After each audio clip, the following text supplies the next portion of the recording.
Good afternoon, everyone, and thank you for joining us for the Cision Webinar Film School, How to Use Video for PR. We're very excited to have you all here with us today, and I'm just going to go over a couple of housekeeping items before we dive into the good stuff. First of all, for those of you who are live tweeting or keeping an eye out on the conversation, we'll be using the hashtag Cision Webinar. If you're unsure of spelling, you'll be seeing it on most of the slides we'll be going through today, including this one in the top right-hand corner. I'm Heidi Sullivan. I'm the SVP of Digital Content here at Cision. If you're looking to find me, I'm at HK Sully. And then in just a moment, I will introduce Matthew Schwartz, Group Editor for PR News, who is at MPSJourno1 on Twitter as well. For those of you who do like to take copious notes, there will be a copy of this presentation available to all registrants either through PR News or through Cision after the webinar today. So please feel free to sit back, have a little lunch, and relax as we go through today. So without any further ado, one other housekeeping note. We do want to make this as beneficial as possible for you, so please feel free to submit questions as we go in the chat function, and Matthew and I will try to get to as many as possible, not only throughout the webinar, but then at the end during a little Q&A as well. So please let us know some of your thoughts and any questions that you might have, and we'll be sure to dive in. So I'm really excited today to introduce my co-host, Matthew Schwartz. Many of you may know him as the Group Editor of PR News, which you know as the leading source of trends, how-to content, and best practices for PR pros. He leads the whole editorial strategy for PR News premium content products, including the weekly newsletter and its entire online presence. He was editor of PR News from 2003 to 2005, and before returning there, he was a reporter for Crain's B2B and Media Business magazines, where he covered business marketers and media companies. As if that wasn't enough street cred in the media world, he was also editor of BMA Buzz, a biweekly email newsletter covering B2B marketing, advertising, and social, and a contributing writer to Advertising Age Custom. He's helped launch blogs on behalf of Zoom Info and direct marketing agency to Kern Organization. And then relevant to our discussion today, he also spent a few years in cable news briefings, working as a writer and producer for CNN and the Fox News Channel. So welcome, Matthew. Thank you so much for joining us today. Thanks for having me, Heidi. Happy to be here. Great. So just diving in, before I turn over the reins to Matthew here to talk about some best practices on using video for PR, I'd just like to take a step back and say, why are we talking about video today? Why is this such an important topic? And I think many of us have seen the facts. As you registered for the webinar, you probably saw the fact that consumers watched 73% more branded videos in Q3 of last year than Q3 of the year before. But what kind of an impact does that have on our brand or organization? It certainly seems like a challenge to really start training ourselves and start thinking about video as a key source for the content that we're producing. But I think when you look at the staggering facts, we see very quickly that it's got to be an important element of so much of what we do today. So first, here's from Cisco and then ComScore. In 2014, mobile internet usage surpassed desktop. So last year was the big year where people are accessing the internet more from their smartphones and their other devices than they are from their computers at work. But by 2018, mobile video will represent 69% of mobile traffic. So really, video becomes one of our chief communications methods. And I think as we start to look at this growth, that's why it really becomes important that we start to develop these skills now as we move forward. This one highlights that website visitors are 64% more likely to buy a product after viewing an online video ad than the ones who have not watched the video. Now, as PR pros, a lot of times we're not responsible for the actual product marketing on the website to make sure that you're watching a video about a product, but I think our product becomes our message, our product becomes our campaign or our content And this is a really compelling stat to start to highlight what video can do to really guide us to that conversion, which is our end goal when it comes to metrics, right? We don't just want people to read our content, we want them to be able to take an action. And video really begins to instill that. And then lastly, and this is me getting a little science nerdy here, 90% of information transmitted to the brain is visual. So if you think about that, all of the text that we're reading, all of the sound that we're hearing, that's 10% of the information that gets to our brain. 90% of it is visual. And we're processing those visuals 60,000 times faster than text. So just the way that our brains work allows video to be a key source of information as we begin to digest. So if video is not a key part of your content strategy, of your PR or marketing or communication strategy today, we're missing out on a lot of brain power from our key audience here and really losing out on ways that we can engage. So just by you registering for this webinar, chances are I didn't have to sell you on the importance of video, but I think it helps to frame this. But let's get to the topic at hand, and I will turn it over to you, Matthew, to really dive into video and talk about some of the appeal of online video. Thanks very much, Heidi. And yes, as you had mentioned just a moment ago, if your brand or organization has not already embarked on a video programming strategy, you're certainly leaving money on the table. This is in just the time that Heidi introduced this webinar, roughly 1,000 hours of video were uploaded on YouTube, just to give you an idea of the volume we're talking about. But let's get right to it in terms of the appeal of online video. Starting with it's easy to entertain and keep people's attention. It appeals to the heart and the head, both sides of the brain, as opposed to just text, which may appeal to just the right side of the brain, I believe, which is more analytical as opposed to the creative side. As Heidi had mentioned also in the intro, online video creates better brand recall. I'm sure attendees have seen countless surveys over the last few years that when people are watching video, they retain the information a lot better than they do straight text. Another reason for online video is it's budget friendly relatively. This is not something that's going to bust your budget, that's going to have you demanding more budget. It's very workable in terms of creating video without, again, expending much of your budget.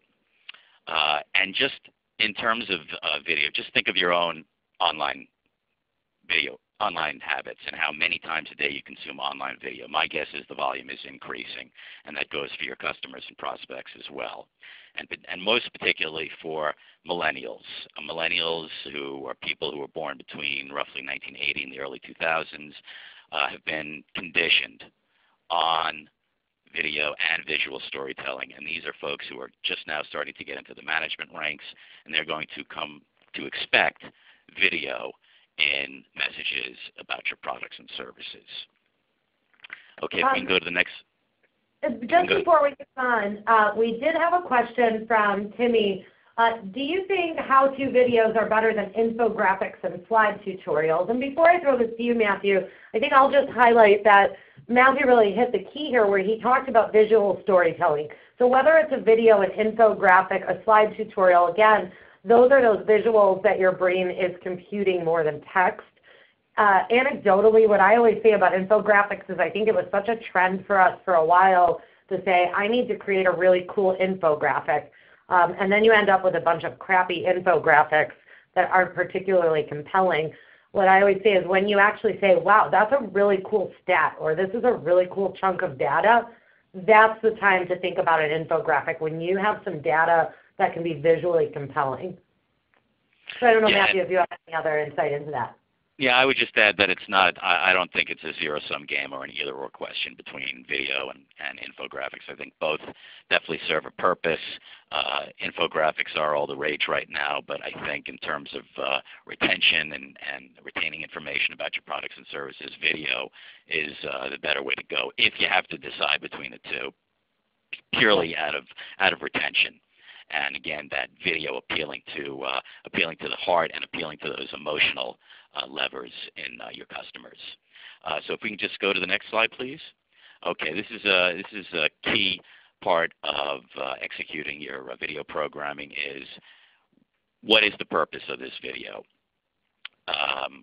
How does it fit within your overall marketing strategy? How is this video going to apply to all of your media channels, be they traditional or digital channels? What are the objectives of this video? Are we going to produce this video in-house? Are we going to outsource it? If we are going to outsource it, how long is the RFP process going to be? And perhaps most important, how much budget are we going to have to devote to this effort? And that includes, but is not necessarily limited to, equipment, space, talent, production, and post-production. Some of the other questions you want to ask when you're developing this strategy is, what is the purpose of a specific video? Is it to build an online video catalog to distribute via your website and other channels? Is it brand building? Is it lead generation? Is it to promote executive leadership, a specific employee program, a CSR program? Whatever the purpose of the video is, that is going to inform the content of the video. Next slide, please. Okay, storyboarding, and this would fall under the heading of pre-production. You basically have three sectionals with executing a video. You've got pre-production, in which we're going through right now. Then you've got principal shooting, as it were, shooting the actual video on location or in the studio or in your office. And then you've got post-production, which is where the magic happens, if you will. But storyboarding is the first part of the process, and this is a crucial aspect because storyboarding is your blueprint that you're going to need to follow throughout the process. This ensures that you have a template and a process that never gets too unwieldy in terms of producing the video, or shooting the video, excuse me. This is where you're going to put down directing, blocking, who's going to participate in the video. Is it executives? Is it employees? Is it customers, prospects, partners? You need to get started producing these storyboards, and they're going to change, of course, as the process unfolds. But you don't want to deviate from the initial storyboard too much, because then you're asking for a situation in which you ultimately may be throwing bad money after good. But storyboarding is definitely essential. It puts the video in a script, in a narrative format with a beginning, middle, and end. Storyboard creates a story arc that you can adhere to during the actual shooting. And also, with the storyboard, that's where you populate the video with all the various elements you intend to use, what kind of set are we going to use? What kind of lighting? What kind of blocking? The storyboard is your opportunity to leave very little to chance and surprise when you're shooting the actual video. Scheduling the shoot should also be part of the storyboarding process. How long do you want the shoot to be? Does the content you're providing have a shelf life in terms of how long it's going to stay fresh and relevant? And with developing the storyboard, one of the most important elements is this story relatable to our audience? That's sort of a Hollywood term of making things accessible for your intended audience. And if we can go to the next slide, please. Before we move on, Matthew, I have a couple of questions about the planning process here before we get into the actual meat and potatoes of the video. Jim asked if there's any specific project size limitations, small versus large. Is there anything you'd recommend as to whether you're looking at, a quick and dirty video or a much larger project when it comes to this planning stage? I think a lot depends upon the goals and objectives. I don't think it's necessarily small versus large. It's really what you want this video to accomplish in terms of, again, whether it's brand building or lead gen. Length, if your budget is somewhat limited, length, you need to start out with baby steps in terms of making the length, whether it's 90 seconds or 2 minutes. If you want to be more adventurous, and some of the major enterprise companies are getting into this now, you could try and shoot for a mini documentary, long form storytelling. And I don't subscribe to the notion that everyone just wants a 90-second video. If you have a good story, if you have an emotional hook, if the story is relevant, people will definitely watch a 5, 10, 15-minute video. Again, that's if it's helping them do their job better. That's if it's providing value to them. So I don't think you should pigeonhole yourself into length or format. It's really what the audience wants and how this is going to enhance your overall marketing efforts. Excellent.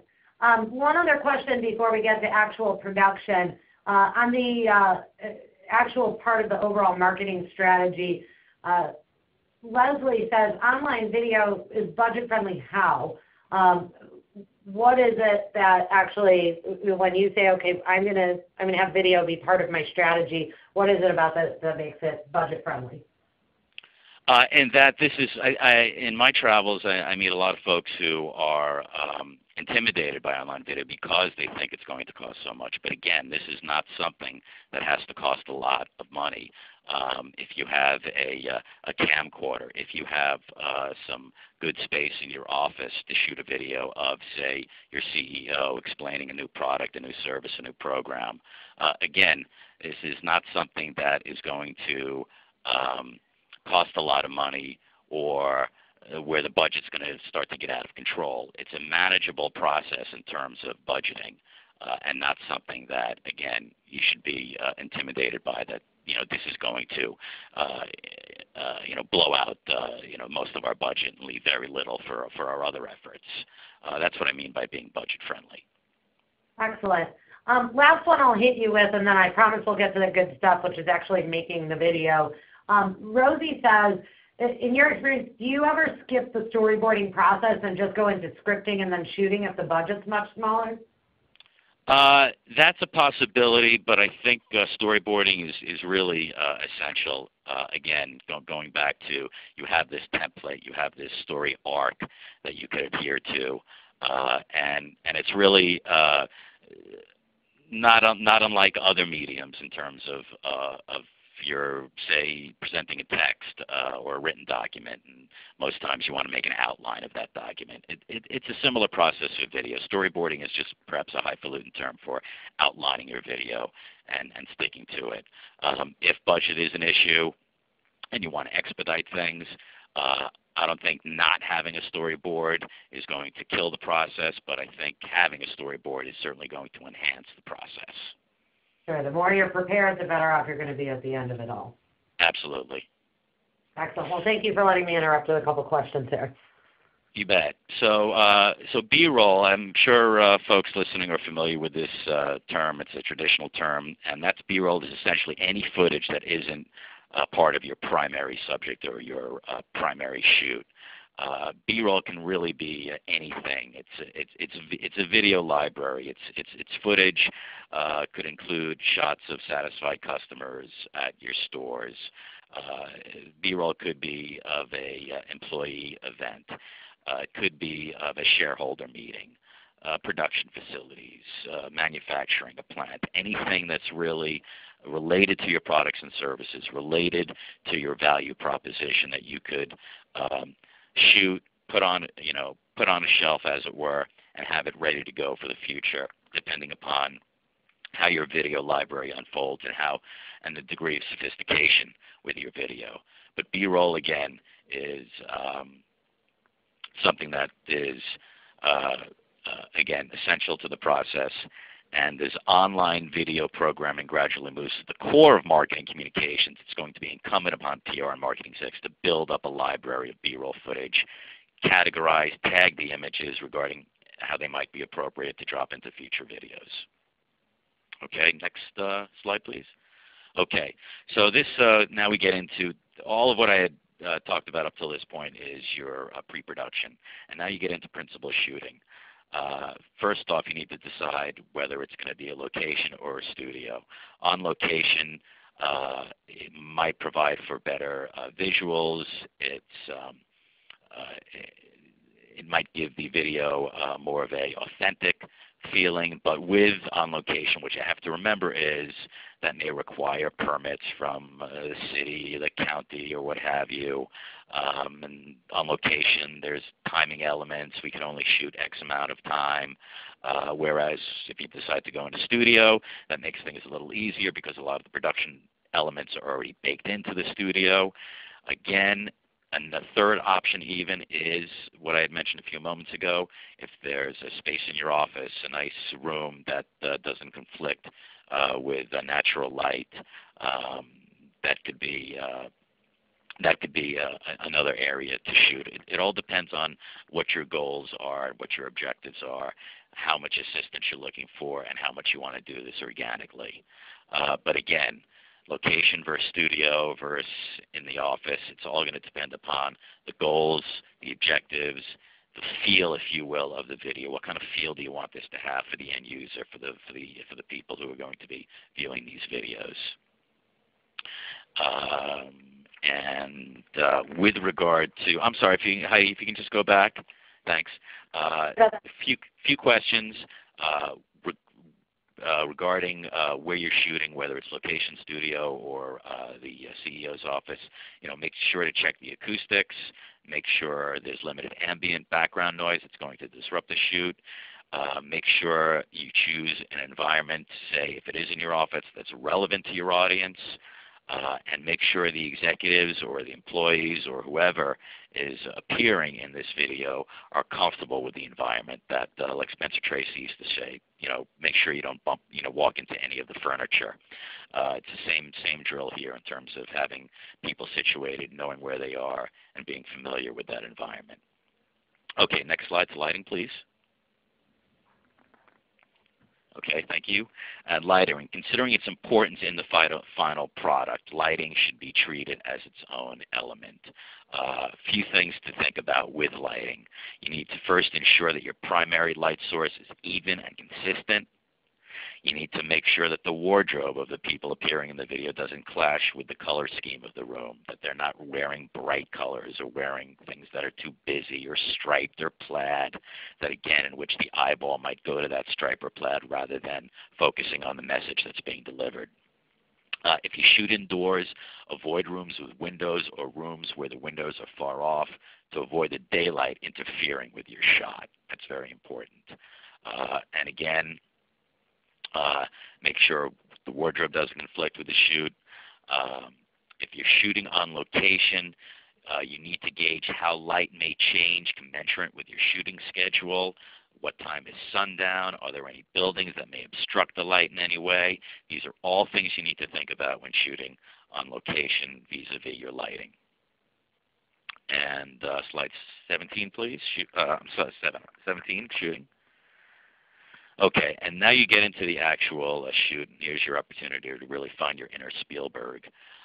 You need to, of course, budget time for the actual shoot. Is this going to be a few hours? Are you going to allot a couple of days? But unlike feature films in Hollywood or documentaries, a lot of PR and marketing execs don't have the luxury of going over budget when shooting. So you really need to keep to that schedule and make sure there's no overrun.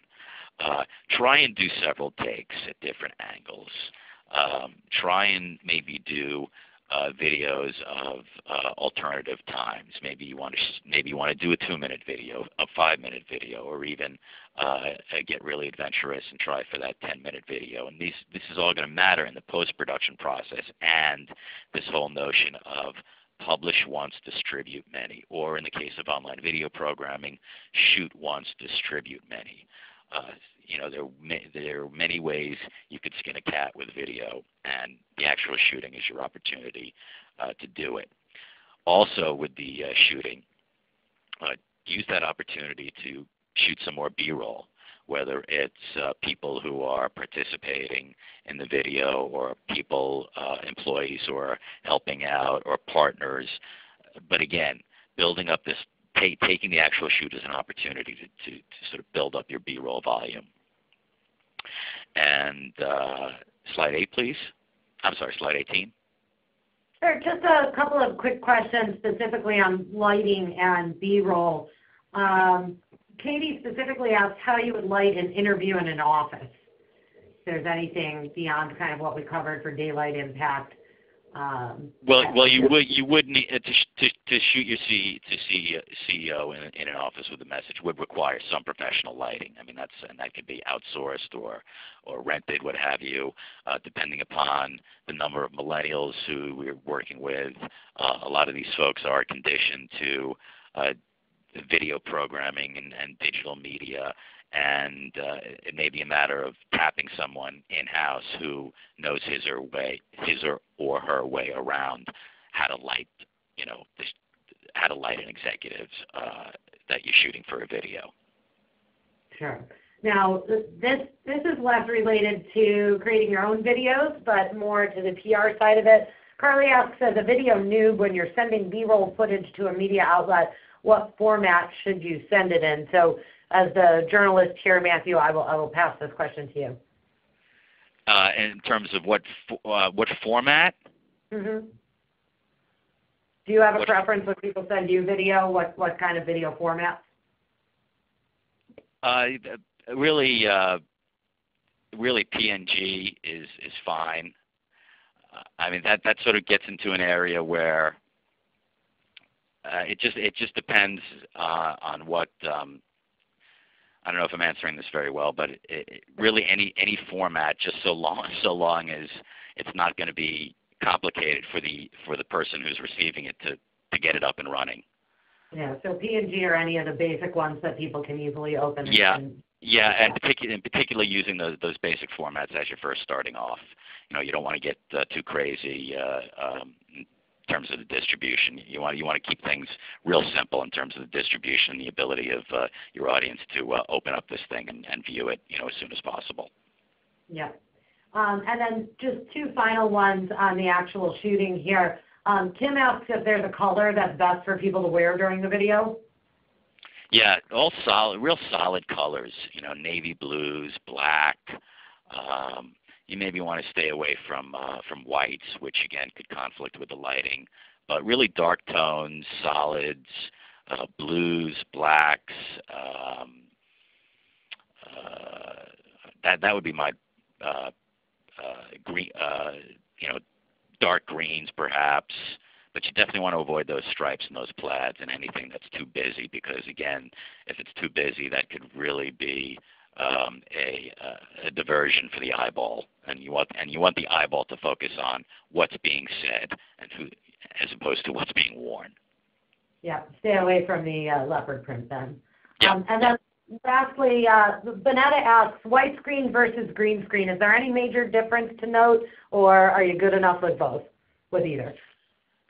With either, but the green background definitely, I think, gets you more into a more of a sophisticated element, because that's sort of de rigueur right now for shooting, and this is not an expensive procedure either in terms of getting that green background and just having that. I mean, a lot of companies right now, they're building these sort of quasi studios in-house within the four walls, and that green backdrop is something that is a really good investment for the future. You'll take advantage of quite a bit. Yeah. All right. Well, thank you again for the question diversion. I'll move on to 18 here. Sure. Just live stream video production. This is something you can consider as part of your overall video strategy. But live streaming video production is a type of video production where live video is sent online in a compressed form. These are then immediately viewed as they arrive to the viewer. Live stream is very cost effective for organizations and businesses to market their services and products online and get them to the audiences real quickly.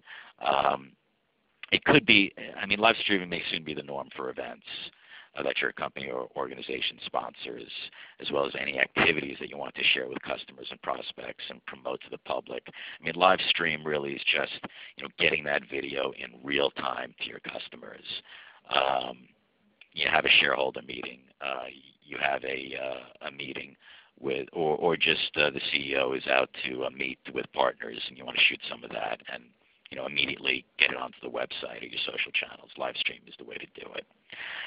Again, that live stream does get into some more budgetary issues, but again, these are all investments I think that brands and organizations need to make now as video over the next, say, 2 to 5 years moves to really the core of marketing communications, and as the written word, I think, becomes subordinate to the visual story. Sure, and I think in that analogy, Jennifer actually asked here, and I think we saw this when we went from truly edited regular content to bloggers and live tweets and having just about anything. Jennifer says, how do you address live streaming video content to ensure it's professional? I think some of this was innately in your answer of examples when it's great to use live stream, but I don't know if you have any other tips. No, ensuring that there are going to be no glitches is just having a good program. Knowing that, say, if knowing that the CEO is meeting with some partners or is going over the earnings report with employees. It's just going through that process and making sure that the original process is clean and there are going to be no glitches, there are going to be no surprises, and then shooting that process and having the technical wherewithal, having that person in-house or a vendor managing the process, someone who is expert, if you will, in live streaming, and making sure that the transition from shooting to the live stream is glitch-free. Yeah, absolutely. Okay, so post-production is really, that's where the magic happens, as it were. This is where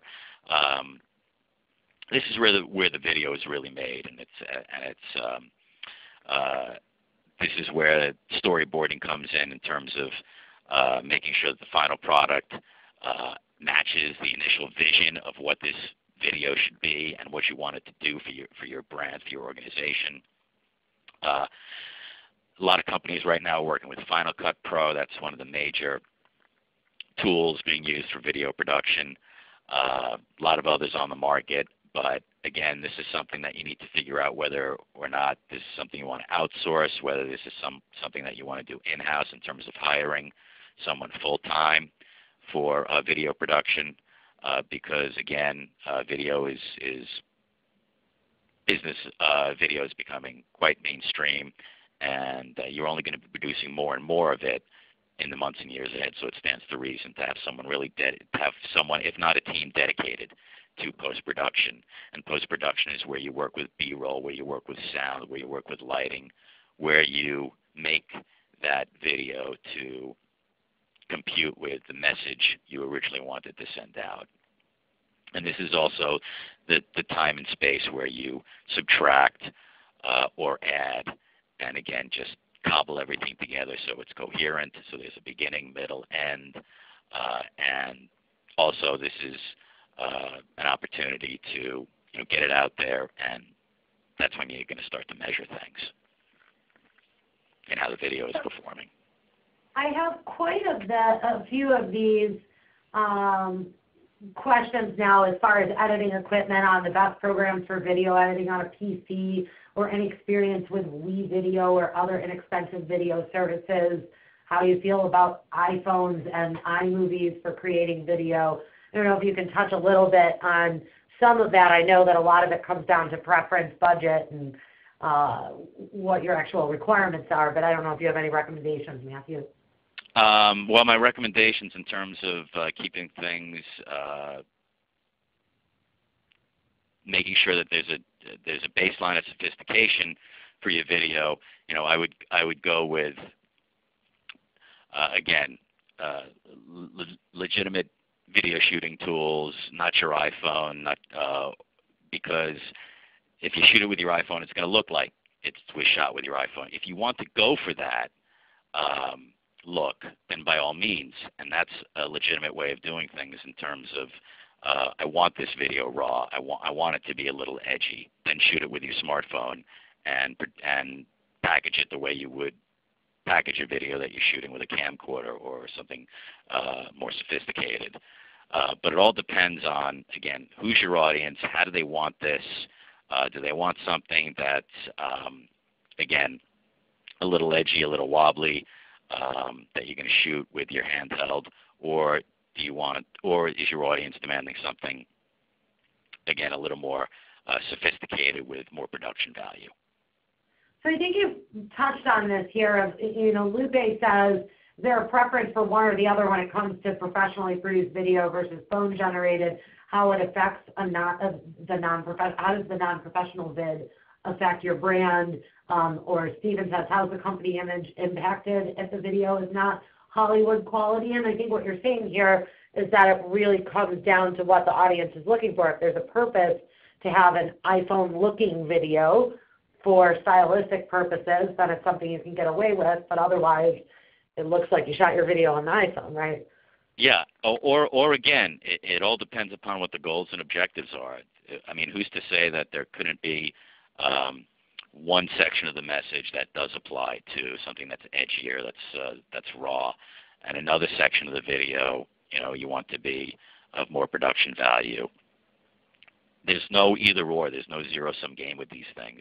It all depends upon what your audience wants, what your goals and objectives of this video are, how video fits with your overall marketing strategy, and how sustainable your video strategy is. And Yep. Is this something that you're in it for the long haul, or is this something that's going to be more sort of helter-skelter, more of an isolated process, and like, oh, that would make for a good video. I'll whip out my smartphone and shoot some of this, and we can slap it onto our social channels. That's all good. That's all fair game. But again, it comes down to that initial strategy session in which you need to figure out, what is the purpose of this video? How do we want it to appear? How do we want to distribute it? And what's going to be the effect on our audience? Yep. Last thing on the actual video production, I have a ton of questions on stock video and stock photos within video, and then even a few questions around copyright. I think you should always, I'll jump in and say I think you always need to have licenses for anything that you're using. So sometimes that's going to cost you, but any of the places that you typically go for stock photos tend to have video. So, Getty and ThinkStock and Shutterstock and iStockPhoto, a lot of those guys do have video content.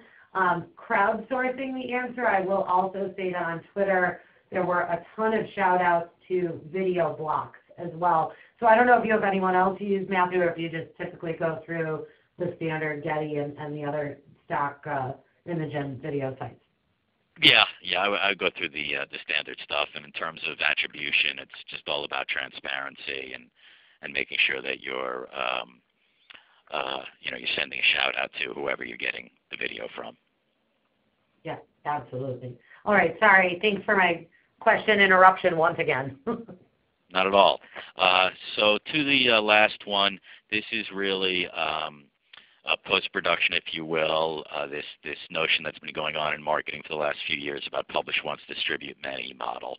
And this is your opportunity to do it in terms of you've got that finished product, you've got the video packaged and ready to go, you've put it on your website, you've sent it to partners, you've created an email campaign for it. But again, there are tons of channels in which to slice and dice this video and sort of nicheify the video, if you will. There's going to be one type of video that'll work well on Facebook. There's going to be another type of video that may work well on Twitter. Depending upon whether you have a YouTube channel, this is the kind of thing where you could, serialize the video. You could spread out the distribution over a few months in terms of this notion of scarcity. Teasing the audience with videos so that they'll come back. Scarcity, I think, is something that's really underrated in marketing right now. But again, you have all these channels at your disposal to make this video more spreadable, and build up your YouTube channel, build up your Facebook page. Facebook right now is going really whole hog on more and more video. A lot of that is advertising, but it's just this whole groundswell going on within social. of video. And it's just more of an opportunity to get the video out there in multiple channels, and catering it to perhaps different audiences. People go on Facebook for different reasons, and they go on Twitter, then they go on Instagram. But this, again, is a great opportunity for brand managers and PR execs to perpetuate, really, this video, and to make sure that it has a life form beyond the initial shoot and beyond slapping it on your website. And it's just a great way to really, again, perpetuate the video, perpetuate the effort, and give it more life form. So on that note, Bob did ask what platforms for posting your videos do you recommend if you have a preference between YouTube or Vimeo, but it sounds like you're saying distribute it as much as you can. It doesn't hurt. Yeah, and I am a big believer in YouTube channels. I think YouTube channels are going to become the norm for a lot of companies, and that includes SMBs.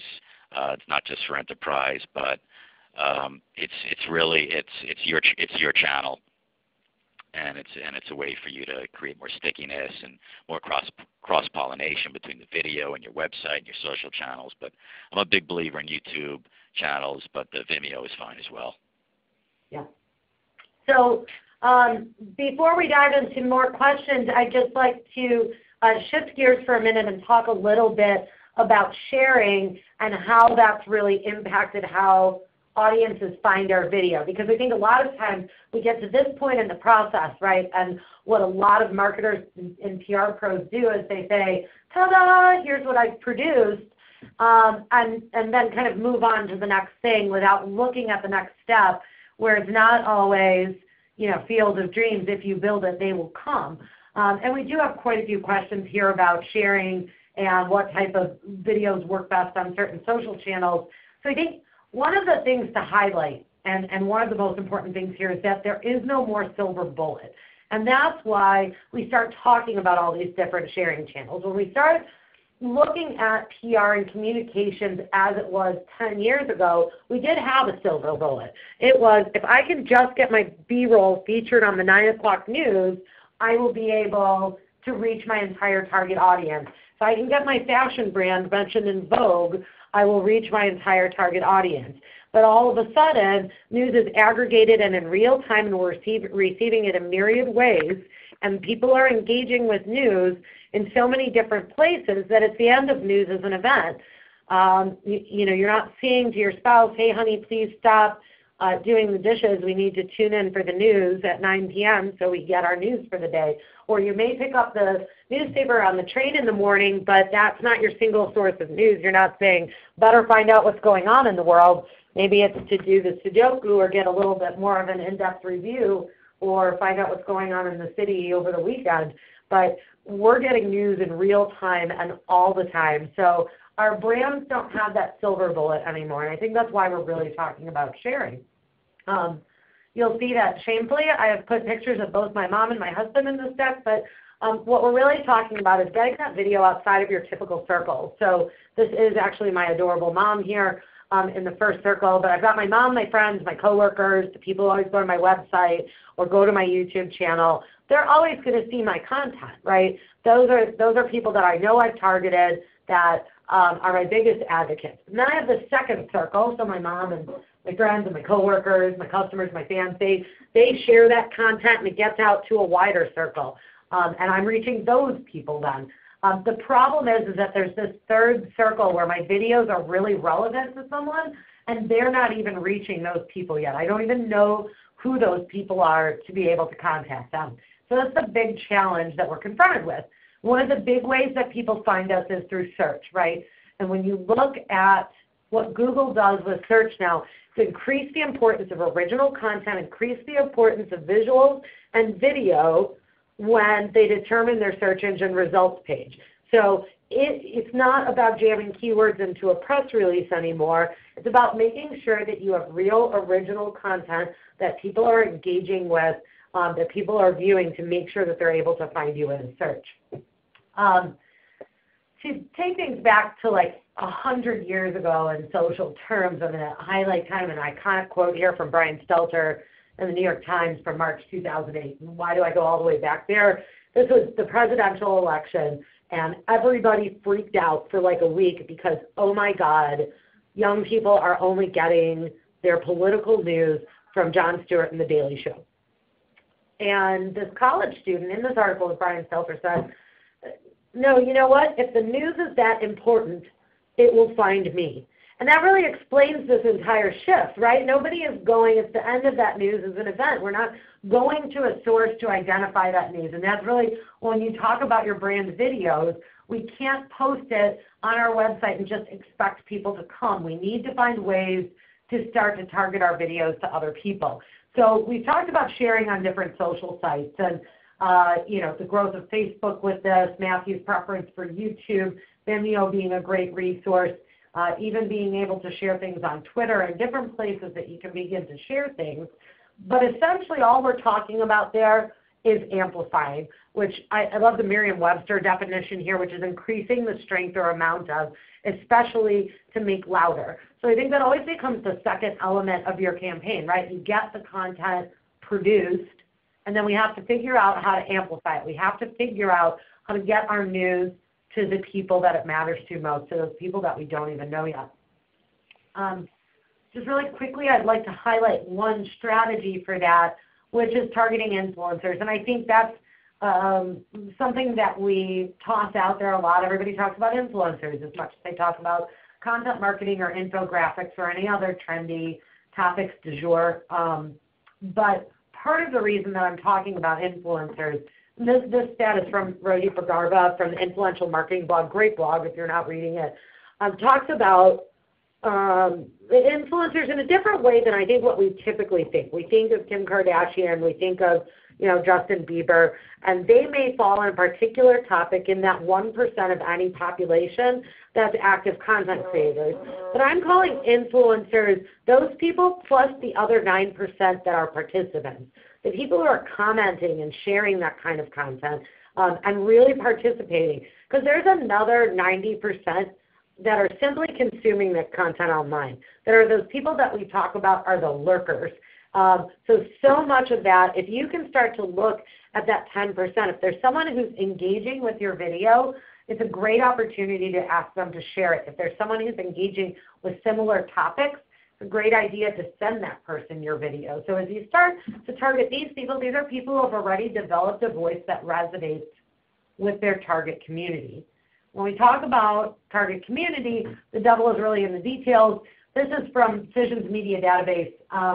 When we were just listing newspaper reporters and magazine editors and broadcast hosts, what we found is that 75% of them covered one of our first top-tier topics. So, tech, business and finance, education, fashion and beauty. They would say, I'm the fashion editor, I'm the travel reporter, I'm the business and finance reporter, whatever it happened to be.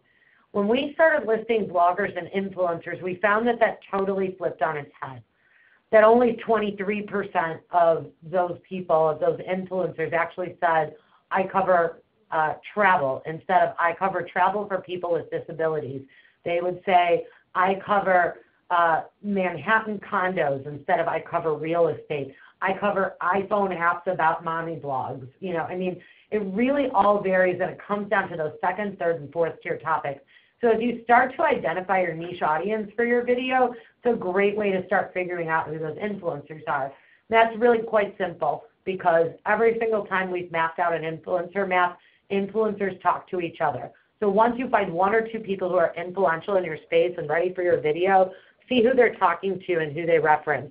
Start to build that network, and then when your video is ready, these are the people that you want to share it with.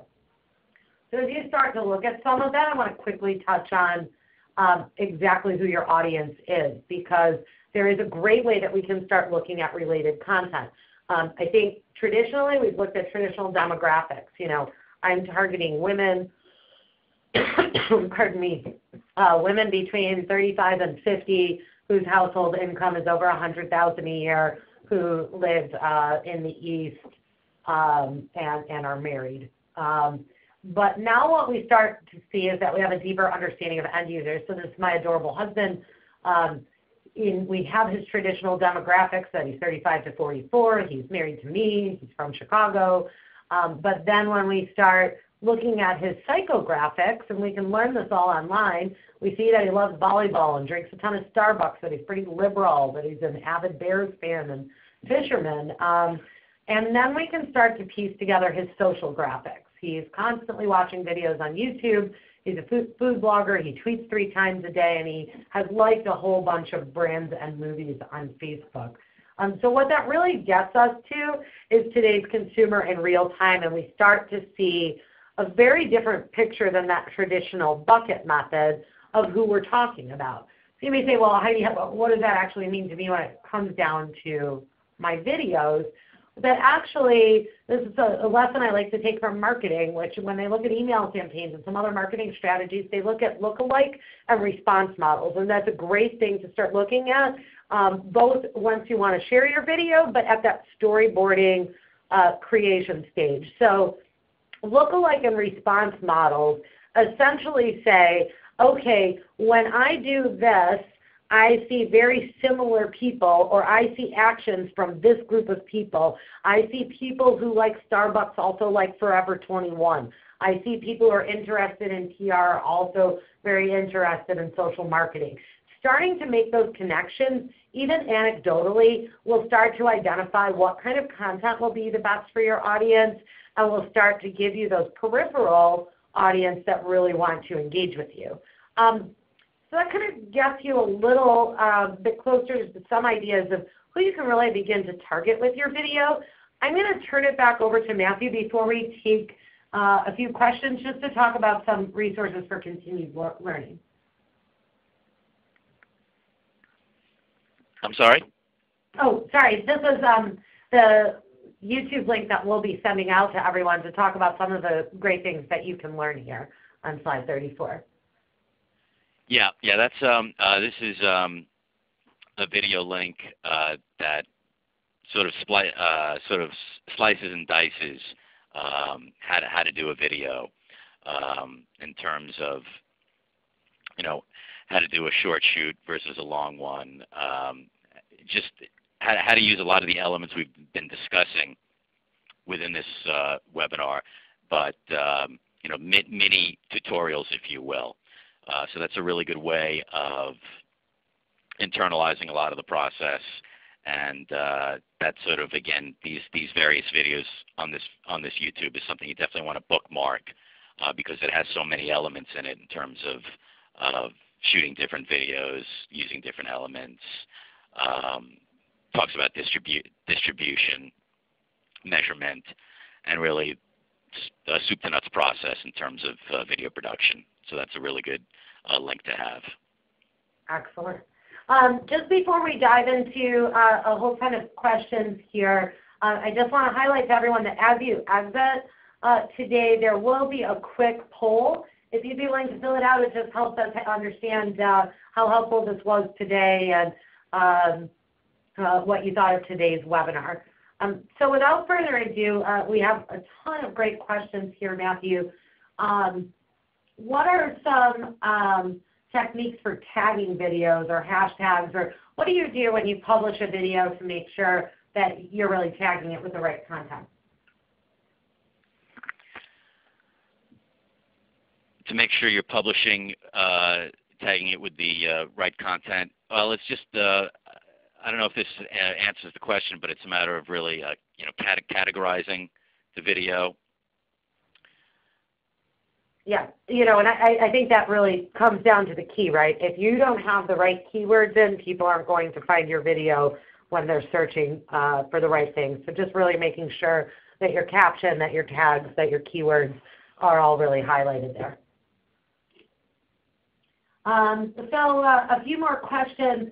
Can you talk briefly about the best content? What really is it that engages people? What do people share? This is from Karen. Any tips or ideas? And we did have a few other questions about funny content versus helpful content, so on and so forth. Yeah, well, my answer to that would be you definitely want to try and get away from talking heads, which in a lot of business video, that's what you have. You have a senior executive just sitting in a chair talking about XYZ product or service. I think videos, in order to be effective, they need flow, they need movement, they need characters, if you will. I mean, that's what people are conditioned to in terms of video. They're conditioned to a storyline, characters, a conflict, if you will. And this is not the kind of conflict that has to be so overblown, but a conflict within that video that you seek to resolve within the video. It's appealing to those emotional strings and emotional intelligence, as opposed to other mediums which might just appeal strictly to the head. But you definitely want to have, again, you want to approach this, what I call the cinemization, really, of business communications. You want to approach it, as you would, if you're making a movie. There's got to be one section of the video has to flow correctly to the next. You have to think about pacing. Pacing is key, because if the pace isn't there, you could lose a lot of people in a very short amount of time. So I recommend pacing, characters, a rich story, something that alleviates pain, if you will, among your customers and their prospects. But it can't be just this sort of what you see a lot of these days, which is these static videos of senior executives saying everything is great, blue sky type stuff. There's got to be some edge. There's got to be something at stake, and there's got to be something that's forward thinking in terms of wanting the viewer to come back to look at additional videos and to create that lifetime value, if you will, with video programming. Yeah, absolutely. And just to support that, even as you start to think about funny video versus helpful video, whatever it is, it's got to be something that's compelling for the user. I think all of us know that experience where you click on a video in about 5 seconds and it's like, nope, this is boring and not at all what I thought it would be, I'm done. You need to grab a user's attention, and whether that's through really providing some content that they are looking for that can really help them in their day-to-day work or help them in their day-to-day lives, or whether it is doing something funny or entertaining. Scott's been teasing me on Twitter about my use of babies in my slides to shamefully draw your attention. There are ways to do that. It doesn't necessarily have to be funny. It just has to be something that keeps people interested. And I would just add to that yeah, absolutely, it doesn't have to be funny, and you really have to be careful at comedy, because we're not all of us are comedians. But to Heidi's points, it really has to be relatable. It has to be something that that speaks intelligently to customers, that makes them want to come back. That is not trying to be funny for the sake of being funny, but again is provides a purpose for the end user. Sure, absolutely. I think we only have time for one more question. Pamela asked Matthew, what should you look for in hiring a person or firm to shoot and edit your business videos if it's not something that you can find in-house? Is there any tips that you can offer on a couple of the key things to look for as you engage someone? Sure. You want to make sure that when you're potentially hiring vendors, you want to make sure that the vendor has been conditioned to shooting similar videos. Similar videos in the past. That this is not a vendor who does really artsy-fartsy type stuff, but really has a background in shooting business video and business communications. Is conditioned to dealing and handling and coaching senior executives on having them be the best they possibly can. That's one criteria. It's due diligence, as you would with anything else. It's finding out, what kind of track record does this company have? How are they at the deliverable? What's their rate compared to other similar vendors in the space? But I think most important, other than just strictly looking at it in dollars and cents, is making sure that this particular vendor, again, is experienced in this kind of video shoot, that they're conditioned to and strive on shooting business communications, delivering a business message as opposed to an arty one or something, or an idea, or some other kind of idea. But that would be my biggest piece of advice, is to make sure that that vendor is conditioned to shooting business video and familiar with that kind of environment. Excellent. So unfortunately, there are a couple dozen more wonderful questions, and we'll definitely try to reach out afterwards with some answers, but we'll also send out some resources later on. But I'd just like to thank everyone. We're unfortunately out of time for attending today. And Matthew, I can't thank you enough for all of the great content and for participating today. So thanks everyone very much, and have a great day.